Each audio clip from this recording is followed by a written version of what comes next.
안녕하세요. 22년째 경매 외길 인생을 걷고 있는 경매의 장인 라울프입니다. 다름이 아니라 제가 네이버에서 선순위 임차인에 대해서 검색을 해봤습니다. 그랬더니 제대로 된 영상이 하나도 없어요. 여러분들이 유튜브 영상을 시청하실 때도 그렇고 경매를 굉장히 잘 한다라고 스스로를 포장하는 소위 경매의 신들에게 한번 물어보세요. 당신이 실제로 낙찰을 받아서 해결을 하고 돈을 벌었던 물건에 대해서 사건 번호를 좀 알려달라고. 세상에서 가장 싫은 얘기일 겁니다. 왜냐하면 실제 경험을 하고 돈을 벌었던 경험이 없기 때문입니다. 그러면 특수물건에 대해서 왜 자꾸 언급을 하느냐? 굉장히 자극적이거든요. 특수물건이라는 단어 자체가 굉장히 고수를 지칭하는 대명사같이 되어버렸죠. 굉장히 잘못되어 있는데 장님이 문고리 잡는 행동을 굉장히 많이 하는데 여러분들 눈에는 안 보이실 거예요. 저같이 22년 동안 이 길만 꾸준히 걸어온 사람들은 그들이 가짜라는 게 너무 잘 보여요. 그래서 애석하기도 하고 답답한 마음에 저 지금 유치권 영상 많이 올린다고 유치권 전문가 아닙니다. 저는 전 파트에 있는 특수물건들을 전부 해결하고 그걸로 돈을 벌어온 사람이라 선순위 임차인 궁금하실까봐 사건들 수없이 많이 보여드릴 수 있습니다. 팔았던 내용들도 보여드릴 거고. 그리고 또 하나, 무피투자. 무피투자라는 말은 아주 오래전에 제가 만든 단어예요. 제가 경매를 하는 방식을 보고 사람들이 그때부터 무피투자라는 게 뭔지, 지금 그 무피투자로 책을 내고 무슨 뭐 월세 혁명인지 뭔지 뭐 이런 얘기 그분들 다 오래된 저의 팬 같은 사람들이라고 보시면 되고, 경매 잘 못하는 사람들이에요. 그냥 저를 어떻게 보면 그냥 쳐다만 보던 그런 분들이고, 그런 분들이 그걸로 인해서 경매 책도 내고 강의도 하고 TV도 출연하고 뭐 돈을 꽤 열심히 벌어서 잘 먹고 노후 관리 잘하는 거 좋습니다. 근데 그들은 진짜가 아닙니다.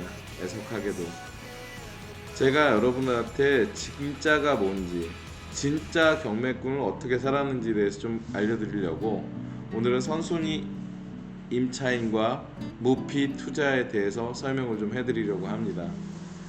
자, 제가 초창기에 경매하던 시절엔 자본금이 전혀 없었어요. 전혀 자본금이 없는 상태에서 경매를 하려다 보니 투자금은 최소화해야 되고 수익은 극대화시킬 수밖에 없었습니다. 그래서 그때 했던 특수 물건들과 명도를 하던 기준이 제가 가르치고 사람들이 저를 따라다니는 모습을 보다 보니 제가 기준이 돼 있는데 그 기준들은 잘못됐다고 말씀을 드릴게요. 명도 방법도 똑같습니다.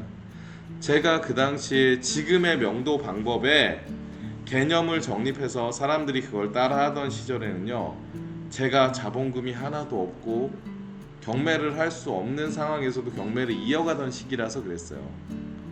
근데 새로운 방법들을 저는 전수하지 않고 저는 온라인에서 사라져 버렸어요. 사람들이 너무 많이 치였었기 때문에. 뭐 일단 재밌는 경매 이야기는 나중에 차차 들려드리기로 하고, 경매판에서 있었던 굉장히 많은 사람들, 스쳐 지나가서 경매를 잠깐 몸 담고 돈을 벌었던 사람들 얘기는 제가 나중에 해드릴 거고, 오늘은 선순위 임차인에 대해서 설명을 좀 할까 합니다. 지금 제가 보고 있는 건 옥션원, 예전 굿옥션 사이트인데 제가 경매를 하던 시절인데 2005년만 해도 굿옥션은 자료가 별로 잘 안 돼 있습니다. 그럼에도 불구하고 옥션원 자료까지 같이 보고 좀 미흡한 자료들은 그 전에 굿옥션 생기기 전에 지지옥션이라는 데가 대세였는데 그때 자료랑 같이 좀 볼게요. 자, 권리 분석부터 하겠습니다. 등기부 현황 보면 말소 기준 권리 보이시죠? 2001년 6월 14일 그 전에 97년 2월 24일 전입자 2명, 97년 5월 9일 전부 함씨로서 가족이라는 게 의심이 되죠. 가족, 3명이 가족이라는 건 생각이 드는데 여기 보시다시피 근저당 일보다 한참 먼저 있는 사람들이 있어요. 이런 사람들을 선순위 임차인이라고 부릅니다. 낙찰자의 인수 대상이 되죠. 그래서 이 물건 같은 경우에 매각허가 결정 취소가 한 번 있었고, 여긴 지금 자료가 제대로 안 나오죠. 2,851만 원에 미납이 됐던 사건이에요. 건물 등기를 보면, 건물 등기를 한번 볼게요. 건물 등기를 보면, 자, 제가 제 강의 영상에 등기 보는 법에 대해서 강의란 영상이 있으니까 안 보신 분들은 찾아서 보시면 되고, 여기에 보면 표제부의 전유 부분의 표시, 그리고 대지권의 표시, 집합건물로 잘 이루어져서 다세대 주택이지만 등기가 잘 나와 있어요. 등기상에 문제가 없고, 갑구를 보면 소유권에 관한 사항이 나옵니다. 여기를 보면 소유권 이전 2001년 6월 14일 임의 경매로 인한 낙찰, 그리고 박봉필 38년생, 숫자 2 보이시죠? 여성분이에요. 저는 이 뒤에 소유권 보존서부터 아무것도, 원래 건물은 지어지면 소유권이 보존되면서부터 등기가 살아남게 됩니다. 근데 소유권 보존부터 그 전에 이전이 됐던 내용들은 다 멸실됐어요. 그래서 더 이상 찾을 수가 없는 거예요. 그런데 전입은 보시다시피 97년에 돼 있고, 사용 승인을 한번 볼까요? 건축물 대장이 지금 안 나오네요. 등기로 한 번 더 다시 보기로 하겠습니다. 건물 등기를 보면 표제부로 한번 가볼게요. 94년 9월 30일 날 소유권 보존이 된 게 표제부가 만들어진 날로 보는 거예요. 그래서 사실은 여기 갑구에도 보면 94년에 소유권 보존이 됐던 사항에 대해서 나와야 되는데 안 보여요. 왜 제가 자꾸 등기 얘기를 하냐면, 이 선순위 임차인의 비밀은 다른 데 있지 않고 이 등기부 등본에 있습니다. 그래서 말씀을 강조해 드리는 거고, 선순위 임차인을 깨던 방법이 상당히 많았는데 제가 하나하나 낱낱이 밝혀 드릴 거예요. 자, 이 사건은 이 당시에 가장 중요했던 건 낙찰을 받고 이들로 인해 대출이 나오지 않는 거였어요.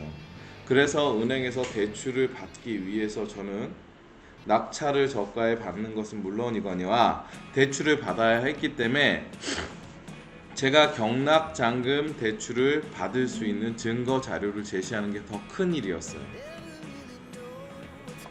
그래서 답은 어디에 있냐면, 이 물건 같은 경우에는 멸실 등기에 있습니다. 제가 아까 등기부 보험서 강조해 드렸었죠. 이 2001년 6월 14일 이전에 갑구에 대한 내용, 을구에 대한 내용이 없기 때문에 저는 멸실 등기를 뗐습니다. 이거는 여러분들이 지금 보시고 있는 인터넷 등기부 등본 열람으로는 확인을 할 수가 없습니다. 현재도 마찬가지예요. 이 멸실 등기를 떼기 위해서는 등기소에 직접 방문을 하고 여러분들이 이 멸실 등기에 관한 열람 신청을 해야만 여러분들이 열람을 하고 등사를 하던 아니면 발급을 받을 수 있습니다. 그렇게 해서 떼보면 이 박봉필이라는 사람 이전의 소유자는 누구였냐 하면 여기에 있는 사람이었습니다. 잠시만요. 제가 여기에는 나오는지 볼게요. 네, 박봉필 나오고 여기 함인숙, 함태식, 함현진이라고 나오죠. 이 함태식 씨가 박봉필 씨의 남편이라는 게 멸실 등기부 등본에 나옵니다. 제가 그래서 이거를 저가에 낙찰을 받았고 2,419만 1,000원에 낙찰을 받았고 대출을 1,900만 원 받는데 아무 이상 없이 받았어요. 그래서 등기까지 한 600여만 원이 좀 넘게 들어갔는데, 이게 또 재밌는 게 명도 문제가 생기겠죠. 명도는 어떻게 처리를 하느냐, 이런 상황에 대해서 제가 증거자료를 제출하지 않으면 이런 건 명도 소송으로 넘어가야 되는데, 저는 그럴 만한 여유가 없었어요. 돈이 없었기 때문에. 그래서 대출을 일으키고 최대한 빨리 명도를 해야 되기 때문에 인도 명령을, 소장 형식의 인도 명령을 신청하게 됩니다.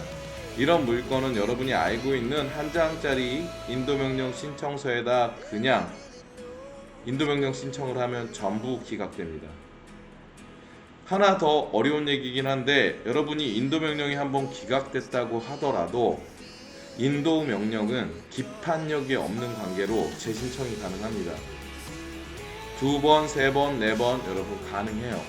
하지만 제대로 한 번에 인도 명령 신청을 하면 인도 명령이 떨어지는데, 이 사건도 재미있게 소장 형식의 인도 명령을 제출을 했더니 재판부에서 정말 당황스러운 내용을 확인하기 위해서 신문기일이라는 걸 잡습니다. 그래서 인도 명령으로 신문기일을 잡은 게 거의 대한민국에서 제가 최초예요.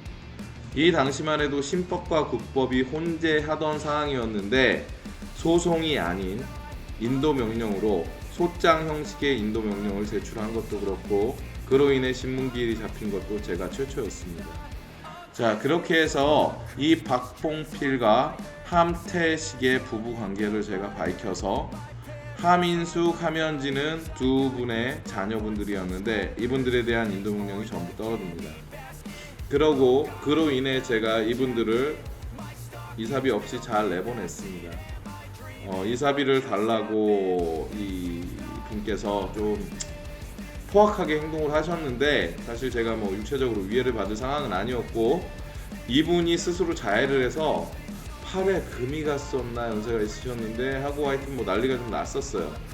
근데 뭐 제 앞에서 병이 아니라 컵을 깼었는데, 사실 저는 그런 분들에 대한 위해에 대해서 제가 협박을 받거나 두려워하지 않기 때문에 아무 문제 없이 넘어갔고, 이 물건은 1000에 30만 원의 월세를 놓습니다. 언제까지 놓냐 하면 굉장히 긴 시간을 놔요.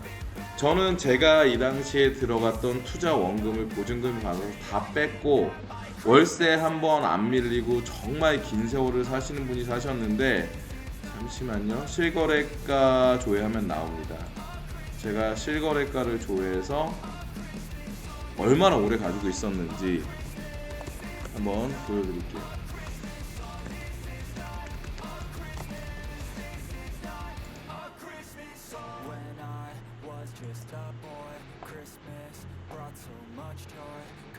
아이고, 이게 아닌데, 잠시만요. 자, 부동산 실거래가 조회를 치시면 연립 다세대를 누르고, 제가 18년도에 아마 팔았었을 거예요. 뭐 누군가 그런 얘기를 하더라고요. 투자 격언이랍시고 빠따를 길게 잡아야 된다는 우스갯소리를 하는데,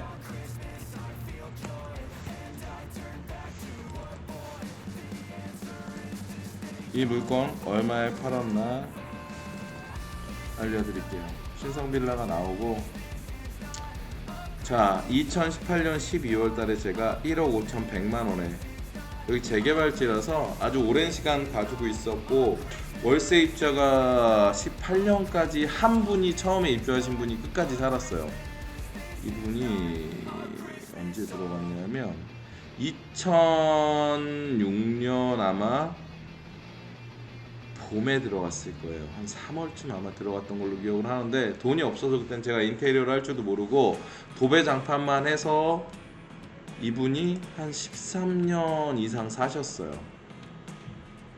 이분이 13년 이상 사셔서 월세 수익만 해도 엄청 났고요. 대출은 1,900만 원밖에 없었기 때문에 여러분들이 한번 계산해 보세요. 1억 5,100만 원에 정리를 했습니다. 그리고 다른 요 아래에 있는 실거래가에 보였던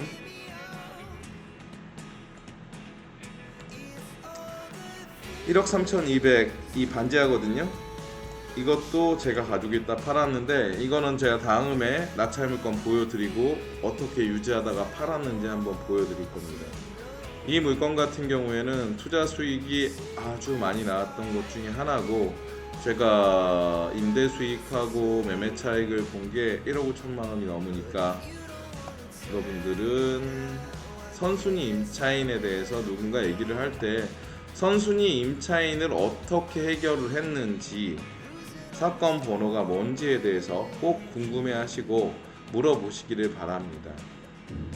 세상엔 여러분들에게 지식을 나눠주기보다는 여러분 주머니에 돈을 갈취하고 싶은 사람이 훨씬 많다는 걸 한번 설명해 드리면서, 오늘 영상은 여기서 마치고 앞으로 시리즈별로 선순위 임차인의 실제와 무피 투자, 내 투자 원금이 제로 상태로 만들었던 투자들에 대해서 제가 하나하나 낱낱이 밝혀드리겠습니다.